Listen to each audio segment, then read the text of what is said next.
Welcome, everyone, and especially welcome to our speaker today, Alejandro Valencia Tobón.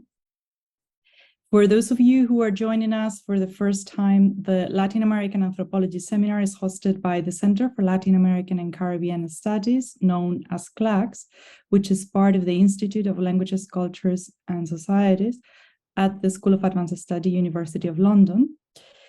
And the seminar is a forum for anthropologists and other scholars who use ethnography in their research in Latin America to share their work. It has been running for over a decade. And from 2020, we moved online, and this has been a great opportunity to include speakers and participants based in other parts of the world, and especially Latin America, like it is the case today. So we're three conveners who jointly coordinate the seminar: Denise Roman Burgos at Aberdeen, Jessica Sclair at Queen Mary, University of London, who could not join us today, and myself, Ainhoa Montoya. I'm based at CLACS. The seminar runs generally fortnightly on Thursdays at 5 p.m. UK time. But unfortunately, our next session was going to be on 16th March, but we have canceled it due to our support of the university strike action in the UK. This means that this is our last session of the year, as the series runs from October till March. And please do follow us on social media or join CLACS newsletter if you'd like to keep up to date with future sessions. So I'm delighted today to introduce Alejandro Valencia Tobón, who is coordinator of Cucusonic and is affiliated to the Granada Center for Visual Anthropology at the University of Manchester. And his talk today is entitled Engaging with Nature Using Sound, Anthropology, and Art. Alejandro is going to speak for around 30 to 45 minutes, and then we will open it up for a Q&A. Feel free to post questions and comments or even introduce yourself in the chat while Alejandro is speaking or during the Q&A. And I will read the questions out. Or you may also ask your questions directly to Alejandro during the Q&A. We are recording Alejandro's talk, which we will post on the CLACS podcast page and the CLACS YouTube playlist, but we're not recording the Q&A. So I think that's all from me. Alejandro, we're very much looking forward to your talk, so over to you. Thank you. Well, thank you, Denise, for inviting me. Such a pleasure to be here with you guys today. I just posted a link in the chat. Feel free to click in there. By doing so, you can access to the Cucusonic website, and basically all you have to do is add the word seminar at the end, and that's the direct link for the talk I'm giving. So yeah, this is basically the set of slides I'm going to be using. Everything is on this website. So thank you again for inviting me, and yeah, let's go. I think I'm trying to send a very simple message in this talk. The message is that by using participation, translation, and transformation, we can integrate sound, anthropology, and art by connecting different ways of knowing. I have developed a variety of projects during the past decade or so. I'm going to reference a couple of them very briefly. But before doing so, let me please introduce myself. Normalmente, yo soy visto como un biólogo que decidió moverse al campo de los estudios antropológicos. Soy una especie extraña.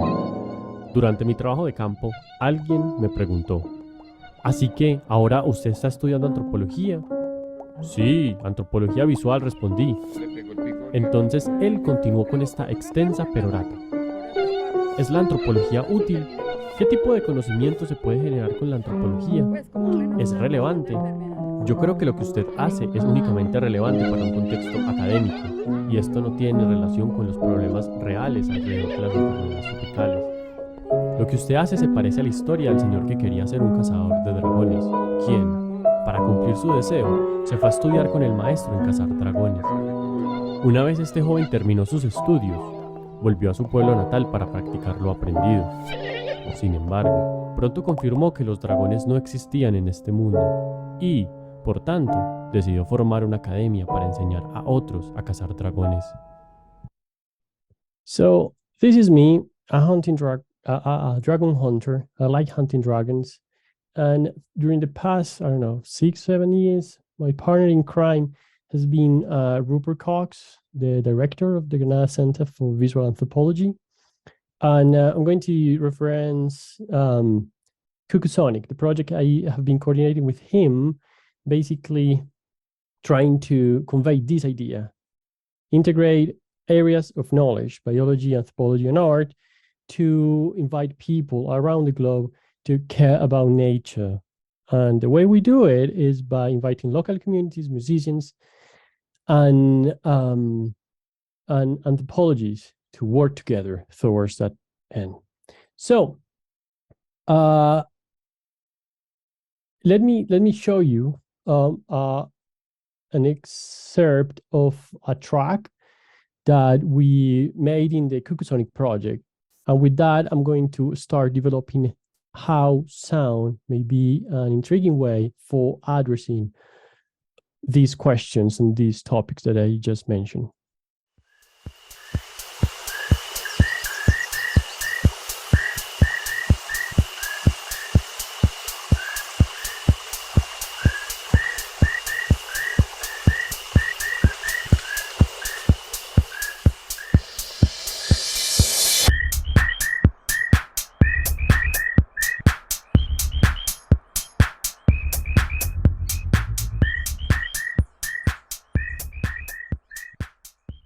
So here we go. I think that's with this set of things, I hopefully call your attention. This track was made using recordings of this frog. It's called Hilo Syrtis Antioquia. It's named after a region, the region where I'm based in Colombia. It used to be described as a very, not unique frog, but during the past decade, a colleague of mine introduced these new species to science. And it's an endemic species, meaning that it only inhabits this area in the world. But, before getting to how we made the track, why we made it, what kind of methodology we used to make it, and to create the project overall, the main project I'm going to talk about, again, Cuckoo-Sonic, let me frame some baselines. The key idea I want you to take from the couple of videos I'm going to show in a moment is that sound could be understood as relations among people and nature, among disciplines. We can use sound not as an objective way of thinking about reality or a subjective perception, but as relation between all these different areas. David Lynch explained better than I do.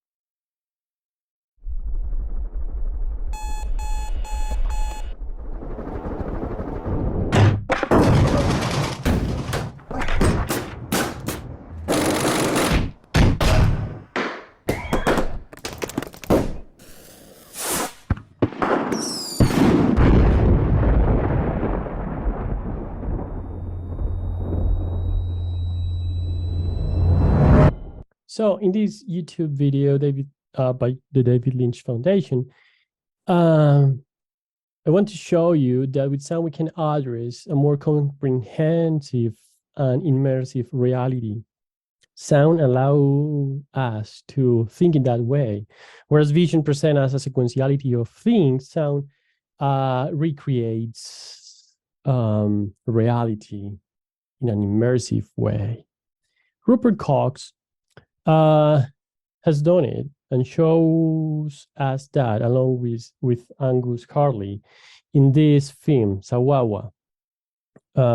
This is a film made in Okinawa, in Japan, thinking about what the sounds of war represents for local communities.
So I do invite you to check out the work of Rupert Cox again, Sawawa, the sound of the sugar cane in the wind. So with all these, the message is, again, sound could be understood as relations, as a relation among different domains. This argument was presented or introduced, at least to me, by Tom Gardner in this book. But Rupert Cox also addressed the same topic in the book Beyond Text. And there's a chapter of Georgina Bone in this book that explores the same concept. In short, what I'm trying to say is that during a long time, sound has been understood either as a perception. Humans perceive sound and describe it in certain ways, or local communities describe it in certain ways. As an object, scientists analyze sound from an objective point of view to describe either species or to describe noise or to create policies. But there is a new set of possibilities if we think about sound as a relation.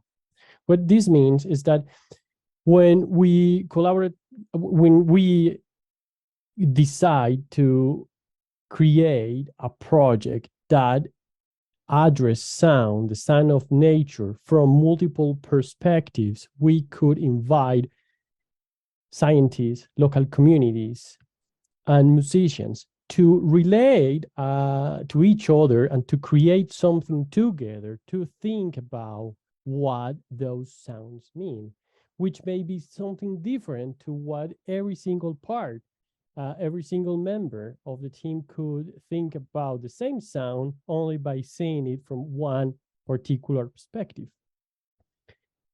So from now on, I'm going to describe basically what we did in Cucusonic. But just as a background, because I mentioned that in the abstract of the talk, this is my website, erratico.info. It's actually a sort of a podcast. Here, there is a collection of the different projects I have developed during the past 12 years, maybe. And there are various forms in which I explore the concepts of participation, translation. So basically, you can feel free to explore them, listen to all the recordings that are out there. Just to give you a couple of examples, Serotype is a project in which I explore or I create this fictional character using biological knowledge about what dengue fever is. In this project, Ambulante, I work with street vendors to think about how to prevent dengue fever. And then there are others. Incomprendidos is a project in which I think about all these animals that basically people don't like, don't care about, and how science fiction and the reality we live in, it's usually influenced by people who decided to take care and actually care about those animals. But Party, this one is a project in which I create music using samples of bad sounds.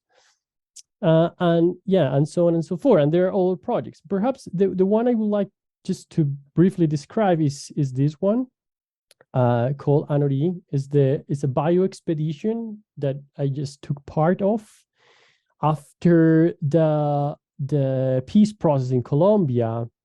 A bunch of people, I was just part of it, a little part of the project, a bunch of people supported by the United Nations Development Program and the Ministry of Science in Colombia decided to undertake an expedition to some areas that used to be unexplored because of the conflict.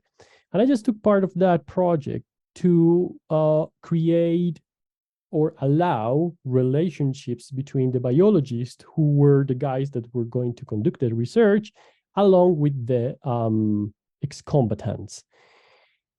And the message I want you to get from this project basically is that beyond what anthropology anthropologists usually do, I decided to integrate into the dialogue with the participants ways in which they could feel identified by designing objects. And this object will reveal simultaneously what they think and what they found in the project. So to give you an example, one of my tasks was to design a method for them to exchange ideas. And what I suggest them to do was to bring every single object that could have been represented for them during the war or for the biologists during the time they were investigating nature. And we made a collection of objects, and then we follow a classification process as biologists do when they try to investigate an ecosystem. And also, then I was invited to present all the findings of the expedition into the public domain. And to do it so, I suggested to design board games, tabletop games that were used by some ex-combatants during the wartime. And collectively, we think about what species to include, how to include them, how colors to use, all the science aspects, all the layout and the design aspects. And fundamentally, there were stories about they drinking and, I just decided to create these shot glasses that are very peculiar because in the bottom of it, they have lens that will only reveal an image that is printed in the bottom of it when you put some liquid in it, like it is shown in this image, in this video.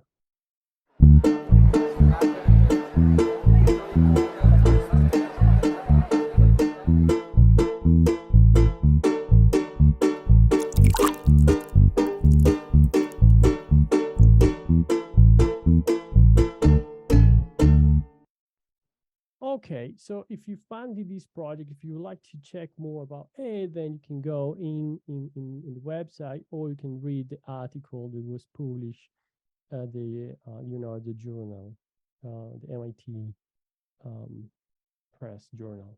So here is the link, and you can check it, or here is the audio for you to listen to the story. So let's come back to the point. again, this is my background. These are all the different projects here, all the different projects I have been describing, I have been doing during the past decade. And with all this background,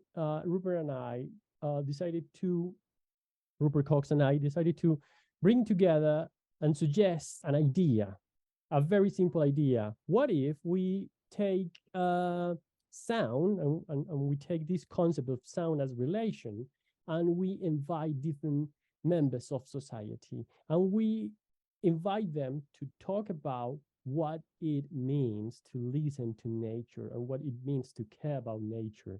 So we got together local communities in Colombia, a bunch of biological scientists and international musicians, among them Brian Igno, Igo Cavalera, Camilo Lara from Mexican Institute of Sound, Lehman Layton, Finger Thing from Manchester, and many others. So we invite them, all of them, to create together, to think about some together in ways in which they probably won't do it by thinking from their own perspective.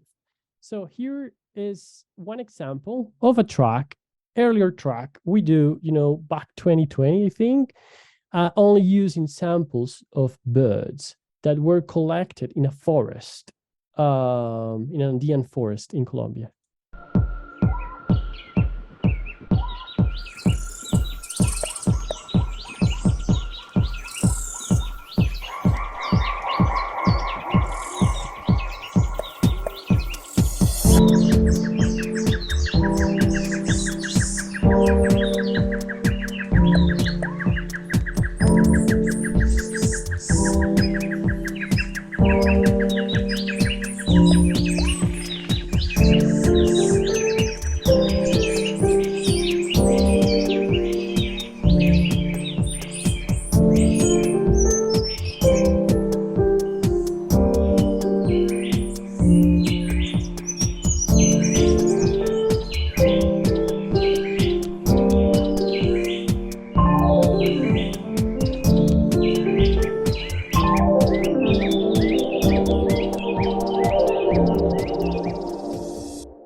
All right, so please let me know if the level of the mic is somehow better now. Okay, apologies for that mistake. So this track was made using samples of birds, white birds. That's what everybody loves, right? Like what the first encounter for many to nature in the daily basics, besides pets, maybe just birds. And that's okay. Nonetheless, we wanted also to work with bats and with the ultrasonic frequencies of neotropical bats, and with lizards and with frogs. And to tell people that it is possible to investigate nature using sound and thinking about other animals using sound. So the earlier stages again of the project began, with the support of Kone Foundation in Finland, thanks to the Sari residents, and they allow me to create a first exploration of music making using samples of bats, the ultrasonic samples of bats. I'm going to tell you in a moment how we made it. And this is how it sounded like. Let me just play this from here.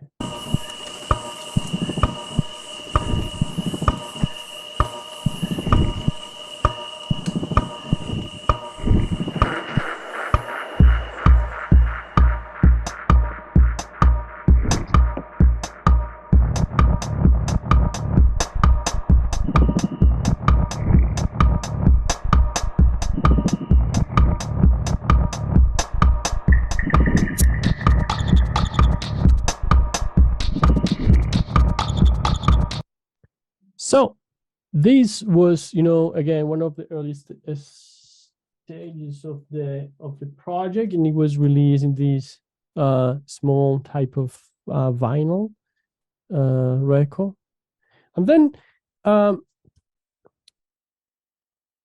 there is this idea that by investigating something beyond birds, we can communicate more about how to understand animals using sound, how to understand this relation with animals using sound. So there is a documentary piece of this project Rupert and I made.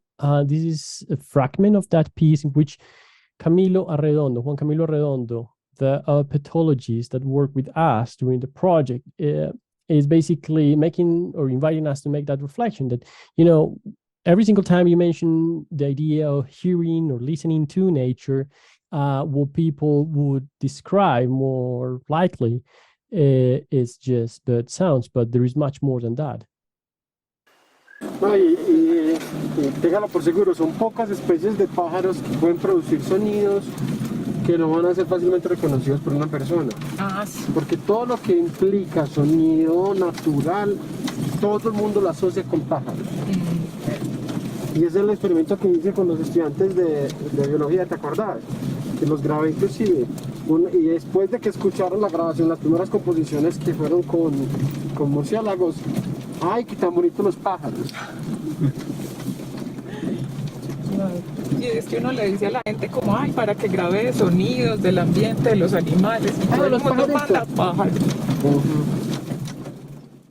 So there you go. There is more than birds to think about and all ways to think about nature.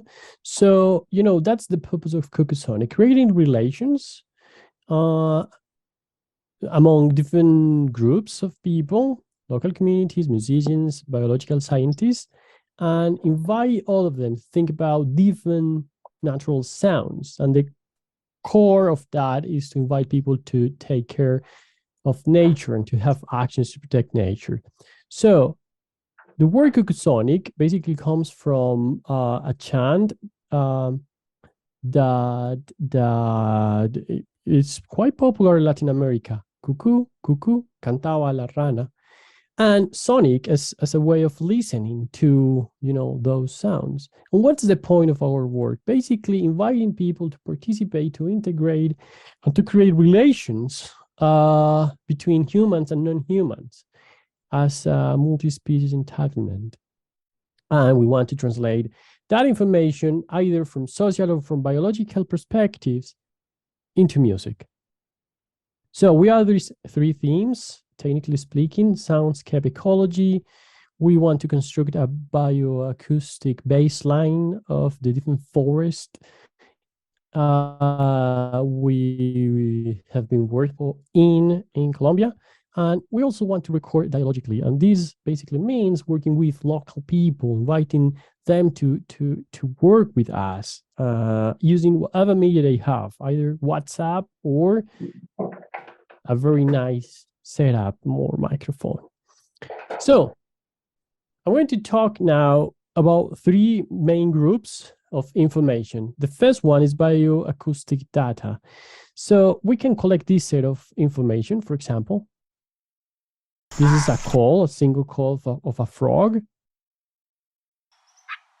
This is a lizard.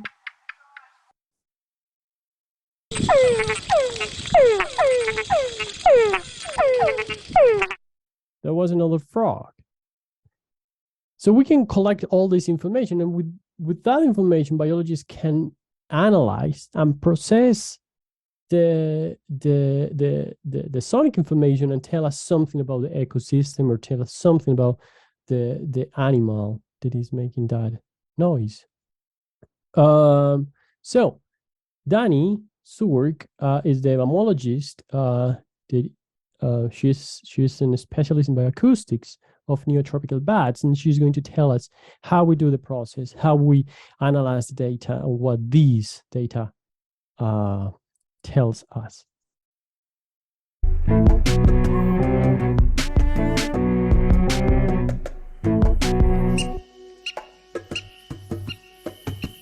Cuando el murciélago está buscando su alimentación, le llamamos a este tipo de pulsos que están en fase de búsqueda, como se pueden ver aquí. Cuando el murciélago se está aproximando a una potencial presa, como un potencial objetivo, le llamamos a ese tipo de pulsos, pulsos de aproximación. Vemos cómo van cambiando esos pulsos, se van alargando, ya no son tan cortos, son mucho más largos. El tiempo que hay entre cada uno se va haciendo mucho más corto. Y cuando ya está muy cerca a la presa, que podríamos decir que probablemente la ha capturado, vemos esta fase que se va a llamar la fase terminal, donde los pulsos son completamente alargados y la duración entre cada uno de ellos se estrecha completamente. All right. So that's how we understand, or how, I mean, I study biology, but actually these guys know how to do their stuff. So they are the ones who classify, process, and present the scientific information to us. So they could, according to these sonic patterns, they could differentiate between different species, because different species create different types of sounds, and these sounds may be associated with different frequencies and so on and so forth, as she was explaining. And we can process all this data and say, you know, this is one species, this is another one, and so on and so forth. With this information, we can also, you know, say, oh, okay, let's create a song that it's based on this type of sounds or these types of sounds, and let's say something about that particular species. So that's basically the first stage, collecting data and collecting biological data and inferring something from it.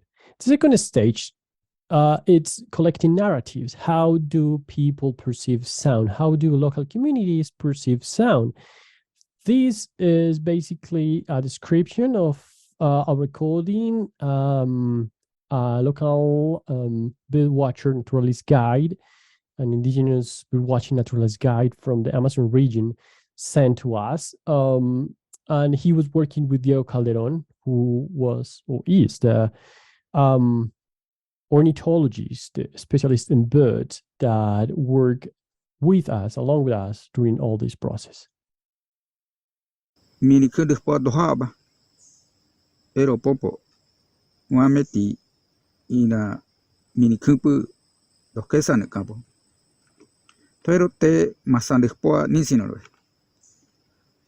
Ko dere masinti buhaveti bahsapo.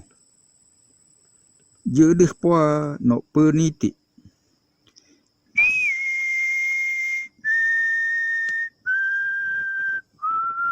So Miguel Portura, again, this indigenous bird watching naturalist guide, is telling us in his native language the story of these type of birds, how these birds came to be. Here's the story. You can come back to the website and read all about it, as well as, you know, checking out the work of Diego Calderon. So after all these, you know, we invite musicians to have conversations with the local communities as well as with the biologists. Together, we wanted to think about possibilities for making the music.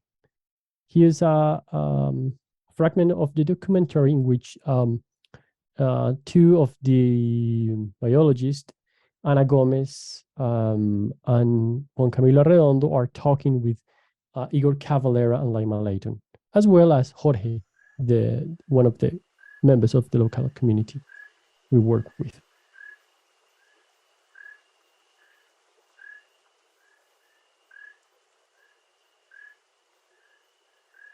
Daqui, dessa cidade ou desse município mesmo, foi descrita faz pouco, faz uns 8 anos, uma espécie nova, que todo mundo achava comum, mas na verdade era uma coisa completamente diferente. E foi chamada Ilocirtus Antioquia, em honor ao estado, ao departamento onde estamos. Este es hermoso. Mira, toma chocolate. Queria muito encontrar ela, porque é um bicho muito bonito. Então, isso foi muito feliz, porque a gente encontrou uma espécie nova, descrita faz pouco, e cantando, aparentemente, em boas condições, a população está em boas condições. Perfeito. O que a gente puder ajudar aqui, fazendo música e ajudando a a dividir as ideias e a multiplicar e deixar mais pessoas sabendo. Por isso, essa era porque eu queria saber mais das histórias. Porque você consegue traduzir essas histórias melhor para arte, para música, para os textos e para as coisas. Obrigada, muito obrigada por compartilhar, porque en el momento me siento que quiero estudiar biología. Ya estamos estudiando, ¿cierto que ya estamos estudiando? Sí, sí, no necesitamos títulos, ya estamos estudiando. Como Jorge falou faz pouco, tem muito papel pendurado da parede, não precisamos desses papéis, os títulos. A gente já faz estudo da biologia, então vem com a gente. And that's kind of the message, you know. We can care about nature, not only about pets. Besides dogs and cats, there are other animals we need to take care of. So the final stage basically was to design and to create the album. Together we did it. And this is the record. You can get it in the UK for those of you who are there. It was released by the Vinyl Factory, or this project was developed, in collaboration with In Place of War, a charity based in the UK, and the Granada Center for Visual Anthropology. So you go into the Vinyl Factory website, and you can get the record. It's a double vinyl record. So basically, how the process worked was basically we took the initial recordings. In the case of ultrasonic recordings, we transformed them to make them audible for humans. So this is basically the same recording of the previously one I just played, but in the human hearing range. And then with that, we create sonic patterns.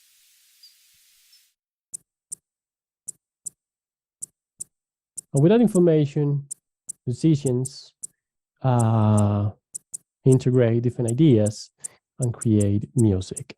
So, for example, in the piece by Igor Cavalera and Lema Layton, you can hear the voice of Miguel, the indigenous bird-watching guide, or in the track by Brian Eno called Alto de las Flores, you can hear the recording of one local community member that described what it meant for her to inhabit that area, as well as in many others. The beauty of that is that in every single aspect of the record, you can see how these relations replicate. So in the artwork side, you see these graphs, and each of these graphs represent somehow the proportionality of the different samples, either birds, frogs, bats, ultrasonic recordings, or voices of local communities, how all these sounds were used. So this track, for example, by Igor and Layton, Igor Cavalera and Lema Layton, for example, has 35% of human, 40% of instrumental pieces, 20%, that kind of thing, and you can check that in every single tune. Finally, I just leave you, with an open invitation to check out the Cucusonic website. Here you can, check 3 releases. The first one was this one. The first single that Vinyl Factory release was called The Sound of Paradise. It was a tune I made with Matthew Dia in the UK and pianist Fer Isela, based in Spain. After Dark, amazing tune by Thing a Thing, or, Bien Parados, the tune by Cavalera and Layton. But there is much more. You just have to follow the website, and all that will lead you to the different information. Finally, here it's the closing part of the story. It's coming back to the local communities. This is Rupert Cox handling the record to Jorge That's kind of the end of this story of this relation making through sound, and it's an open invitation to engage with nature. Thank you all for coming. Thank you all for paying attention. And please go into the website, and here's the long documentary piece that Rupert and I made. So thanks again for having me, and hopefully you enjoyed.